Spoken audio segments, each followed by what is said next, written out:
What's up, y'all? Welcome back to my channel. My name is Jay. Guys, it is another weekend. I'm very excited. How are y'all? I'm good. I am trying to get a handle on this whole vlog thing with the N.E.W.T.s magical readathon that I'm going through right now, and it's just not going well because I don't understand vlogging, but I'm gonna try. We're probably just gonna do weekend vlogs because my weeks are pretty busy and they're also really boring. I do sort of the same things over and over again: work, gym, eat, sleep, dogs, books, etc. Like, that's my life. Weekends are a little more varied, so we're gonna try and do that instead. Also, my book reading has gone sort of semi-well. The last time we talked, I had finished House of Salt and Sorrows, I started Red, White, and Royal Blue, and I finished Red, White, and Royal Blue, and it was so good. So good. I'm going to discuss why I think that in a later video. It's going to be called Snack Attack, Best in Book, because we're going to talk about some snacks and some books. So that's what's going to happen. So just look out for that. I don't know what I'm doing with my hands right now. It's a lot, you know? Anyway, also, there has been some development. I have DNF'd one of my first books in a long time, and it's Sorcery of Thorns, because I can't stand the bitch right now. That's very harsh. I don't necessarily feel that way. And I will have a whole video explaining how and why I feel the way I feel about Sorcery of Thorns and why I DNF'd it. So there's that coming for you. On the bright side, I got some book mail. So the first book that I got that I already ripped open because I was super excited was Circe. I finally got Circe, so now I can finally physically read it because I didn't want to listen to audiobook, but if it was going to take any longer, Book Depository, I'm looking at you.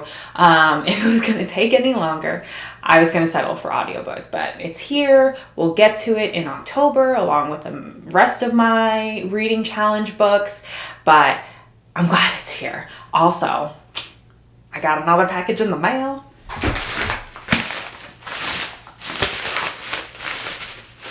Okay, I'm gonna stop being annoying now. I don't know if that's possible, but I'm gonna try.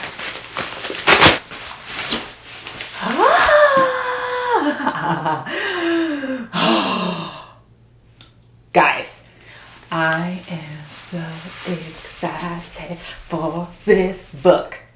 I'm not gonna lie. The prospect of replacing Sorcery of Thorns with Nevernight may or may not have hastened my decision to DNF the book. Other than the fact that the book was basically unbearable, I was like, I could replace it with Nevernight. The one book that's getting so much freaking hype because the third installment of it, Dark Dawn, has finally come out. And I've seen videos of YouTubers crying over the ending of this trilogy.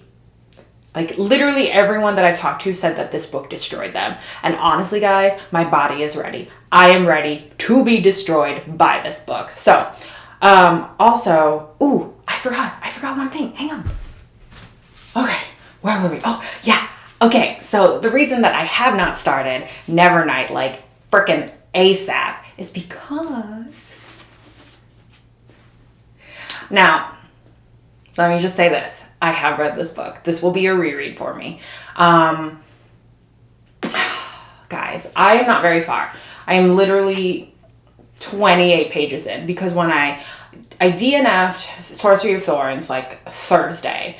I ordered Nevernight promptly after I made that decision. It came Friday, but I was like, am I just gonna chill for one night without reading? Am I lame and a loser and a non-champion of reading? No, freaking no. So I picked this up because honestly it was calling my name. Like, I needed to pick this book back up. I needed to be in this world once again.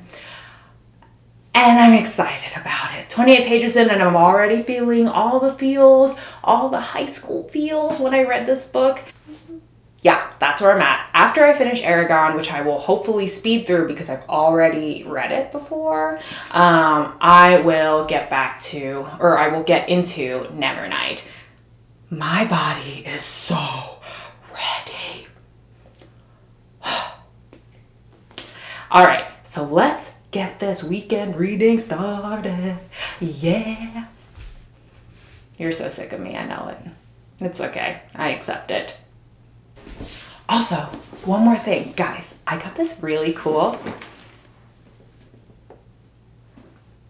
board game. Oh, I know. Like, I just shifted that light situation so hard. This box is so large. I don't even know how to show it to you without, like, things getting crazy. But it's called Above and Below. I'm going to put this down now so that the light stops getting real wild. It is a phenomenal game. If you have not heard of it and you're into board games, it is great. It is very world building y. Yeah. And I will be honest, it took us a while to set us up. It took us a while to grasp the rules, mainly because I am stupid. And the moment I read a rule book for almost any game, like any rules for any freaking game, it could be like Go Fish, my mind goes blank and it's like I've never read a single word in my English reading life. Like, I don't know. So we had to watch some YouTube videos. We had to start playing eventually because we were getting nowhere. I was getting nowhere. But it's a great game. And I'm going to roll some clips of it because I'm going to go play now.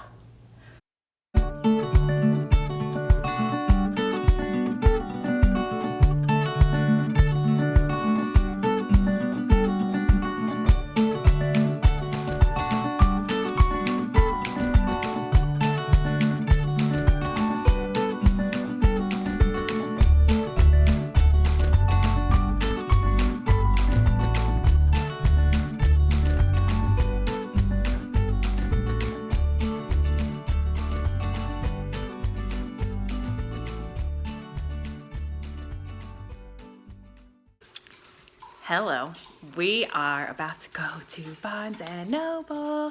I'm so excited. This is very impromptu, but boyfriend wants a new book because he's currently reading American Gods by Neil Gaiman, and sadly it's just not quite catching his interest the way he had hoped. So we're gonna find something new, and I am of course gonna get some stuff. I have some thoughts about what I might get. I might get The Cruel Prince and the Wicked King, so I can have that on hand, or I don't know. There's so many possibilities. Maybe a graphic novel. Yeah, I'm so excited. I didn't have this planned for my day, but here we are. Let's go.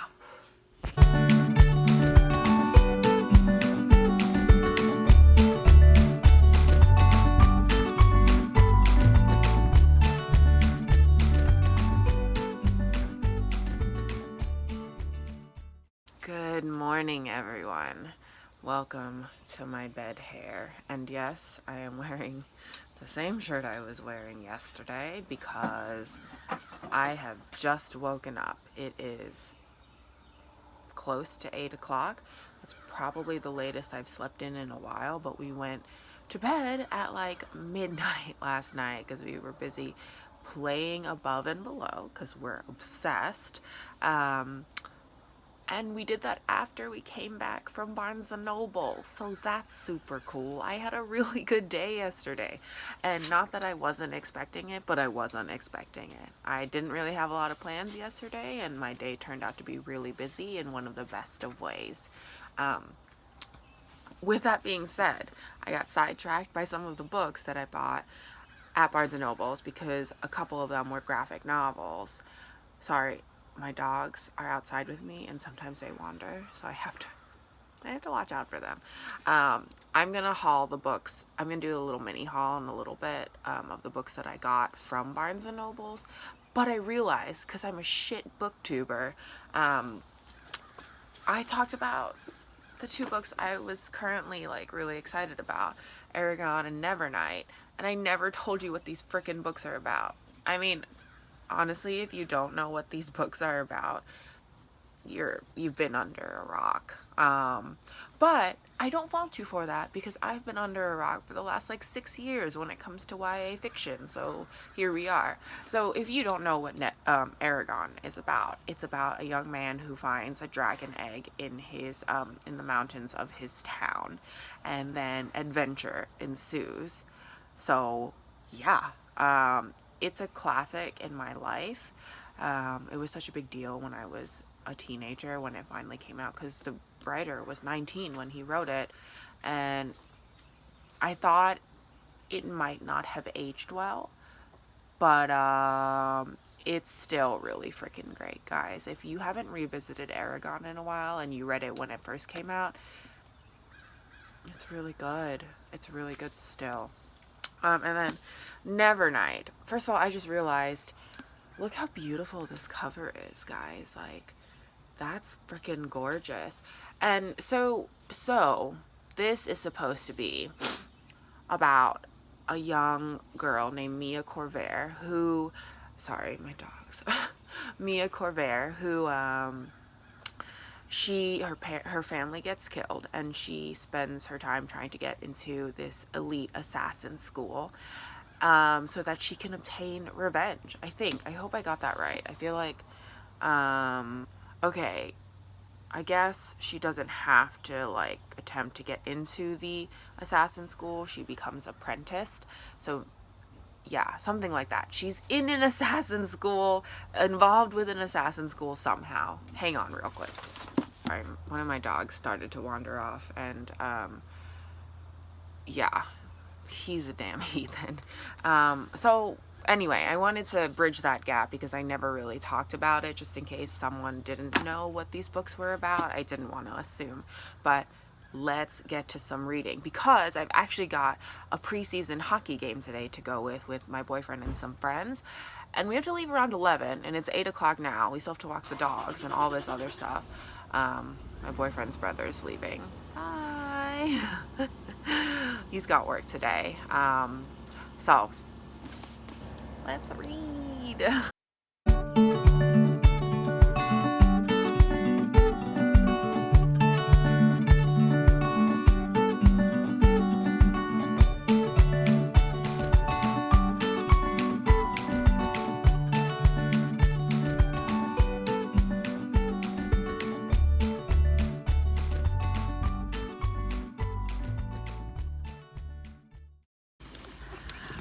Just kidding. I'm not reading for the morning. We've decided that boyfriend is going to go fly his drone. We've come to the downtown of our town.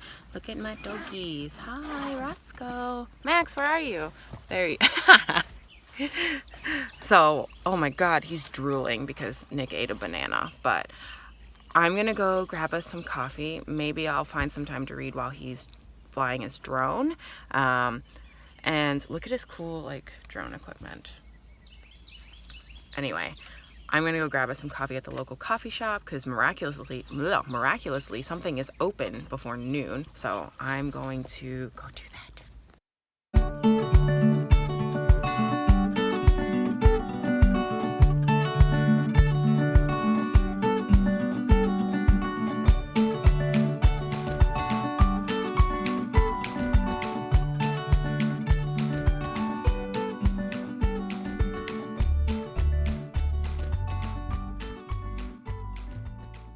Okay, so I am page 33. Seriously, not that far in this book, but can I just say, for all the trouble I had with Sorcery of Thorns, and then going back and reading a book that is like a decade old, written by a 19-year-old, this is what I'm talking about in terms of like telling, not showing. In Sorcery of Thorns, they would explain things by the character saying, oh, this is my life. This is why I am this way. I am telling you now, hand to mouth, this is me.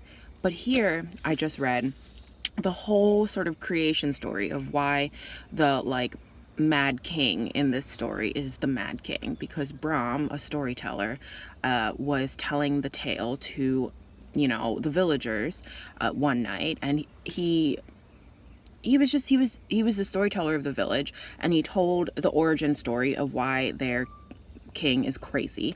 And even though it's still sort of like explanatory, it's still sort of like still semi-telling and not showing, it's still more crafted in writing than I found the writing in Sorcery of Thorns, if that makes any sort of sense.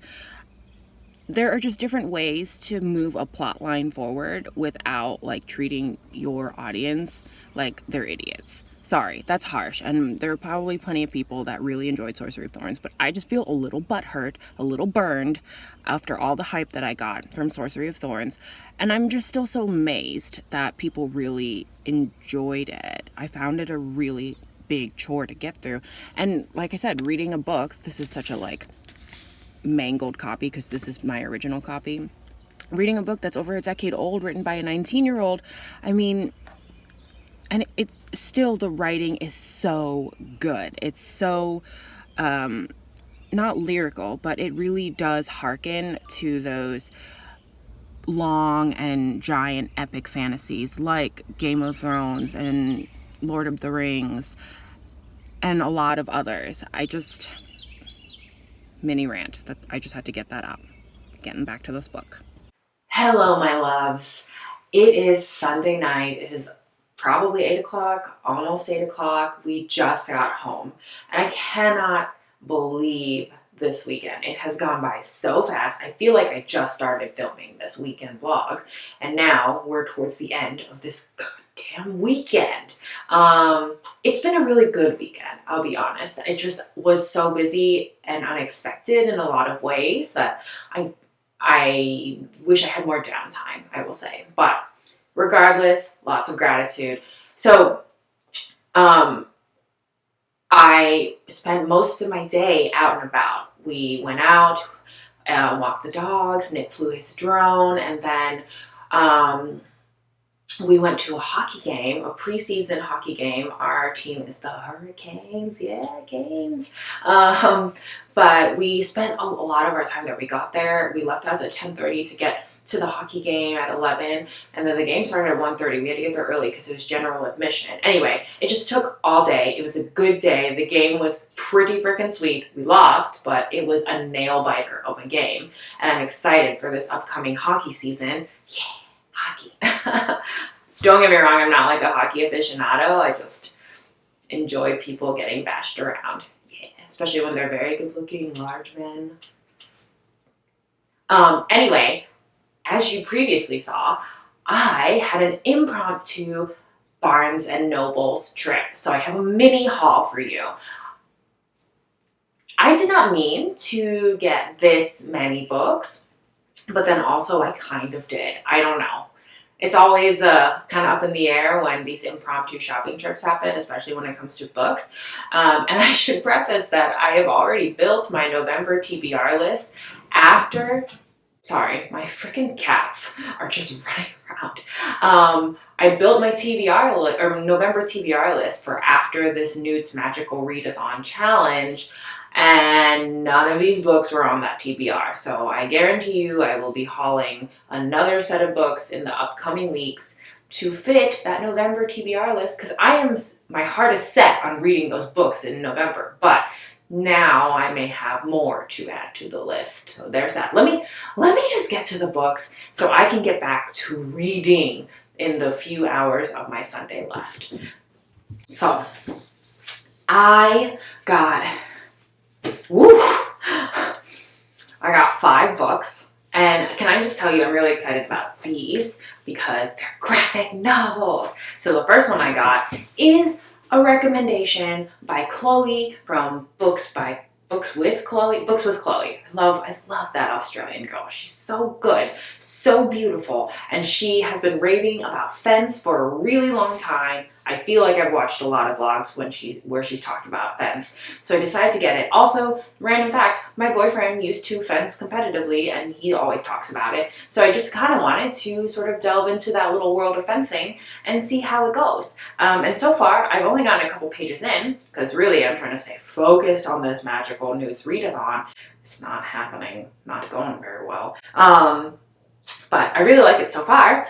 So basically it's about, it's about fencing and these two boys being at an elite fencing school and being like rivals. At least that's what I've gotten so far. And there are quite a few books in this graphic novel series, so got a lot to go. I'm really excited to get into the series. Yeah, so that's one.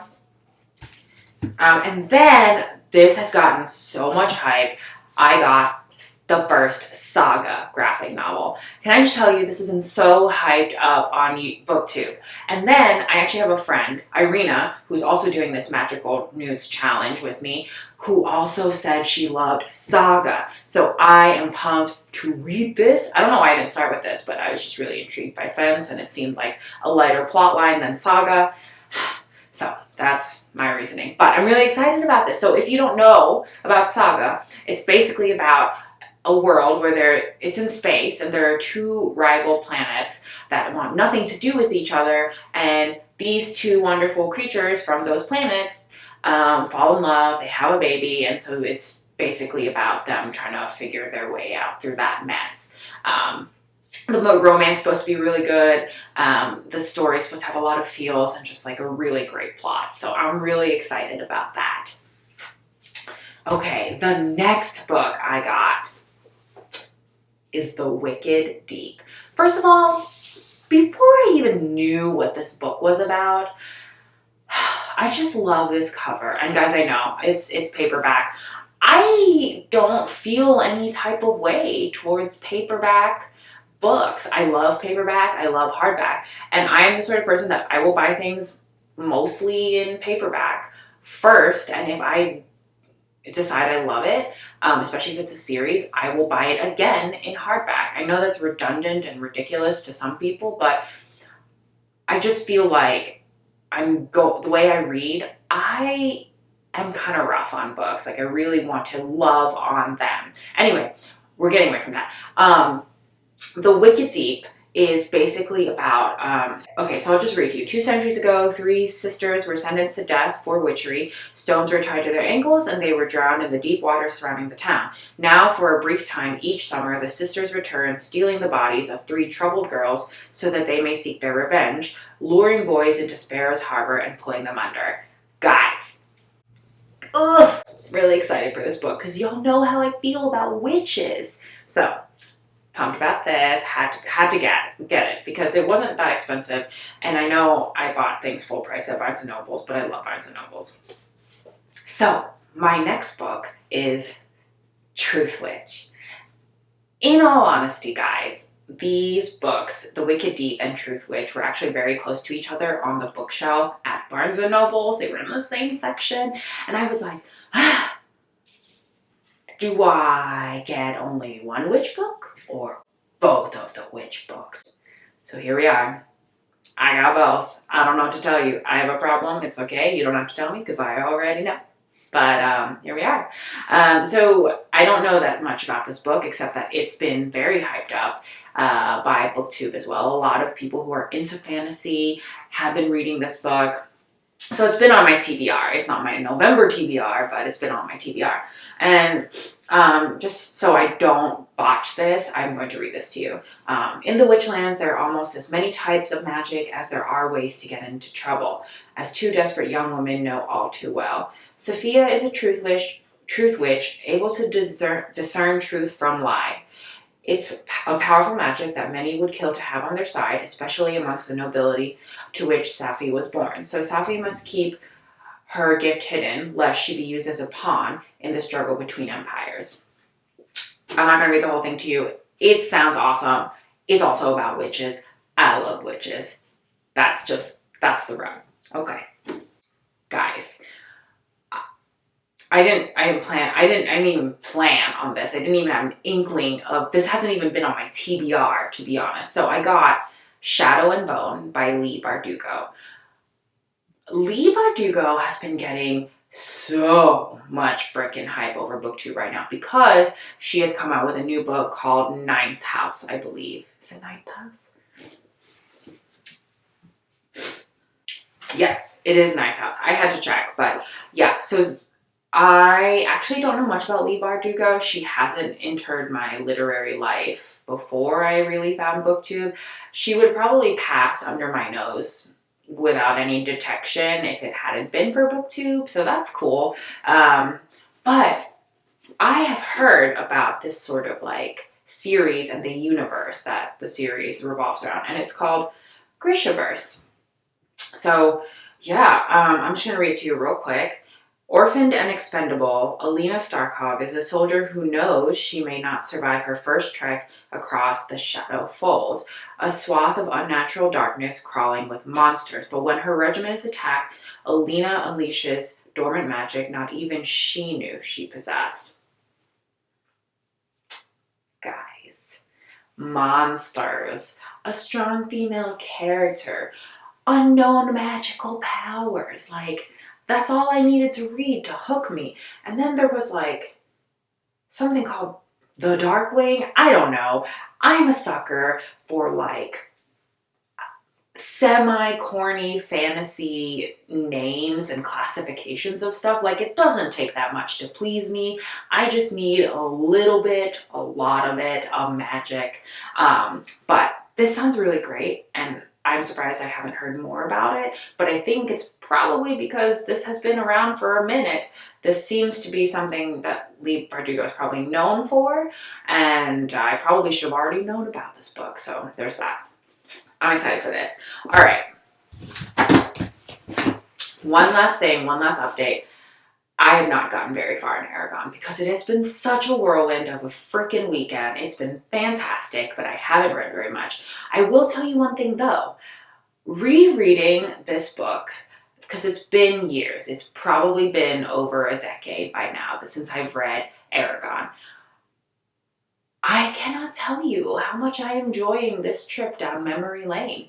Christopher Paolini's writing still resonates with me, and I'm picking up on things that I really don't know lasted with me when I first read the book, if that makes any sense. Like, I'm seeing it with a whole different perspective these days because I am over 10 years older now, and I'm just really enjoying the trip. Like, I forgot what it was like to really immerse yourself in a full high fantasy sort of deal. And you know, that's not entirely true because I've read a lot of high fantasy since Eragon, but this one was just so dear to my heart back in the day, and for it to be just as good as I remembered really means something to me. And I have I've also found food stains in the book, which reminds me of how much I used to read while I ate. Like, literally, I couldn't eat food. If I was not eating with family or with a friend that was engaging my interest, I had to be reading while I was eating. So it's been really cool to revisit this sort of time in my life and just remember how it was to be like 15 and reading this book, or however old I was. And it's really great. It's really great. Anyway, guys, this video is probably really way too long. So I'm going to go now because I have to read more and I have to relax for the rest of my Sunday for however long that may be. And, you know, I'll come at you next weekend with a weekend vlog. Oh, I'm going to Monster Mania in Maryland to go to a horror convention. I'm so excited. Yeah, and I'm definitely going to be filming for that. It might be shitty iPhone quality, but you're going to get a vlog anyway. So I'm really excited. But I'm going to resign for the night. All right, guys. I hope you liked the video. If you enjoyed this video, please don't forget to like, subscribe, comment down below what book you liked in my haul. And if you wouldn't mind, hit that notification bell so you always know when I've got good things coming to you. Bye, y'all.